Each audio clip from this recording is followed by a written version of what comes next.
అంటే బాగా డబ్బులు సంపాదించి పెద్ద పెద్ద కార్లలో తిరిగే వాళ్ళు ఆ కార్లను కోల్పోవాల్సిన పరిస్థితి వస్తుంది. It is related to some రాశి.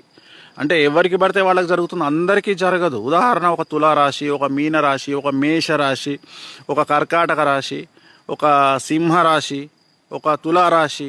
సో ఇలాంటి వాళ్లకు ఎవరైతే డబ్బుతో ఉంటారో వాళ్లకు ఈ సమస్యలు ఏర్పడే అవకాశం కనిపిస్తూ ఉంది.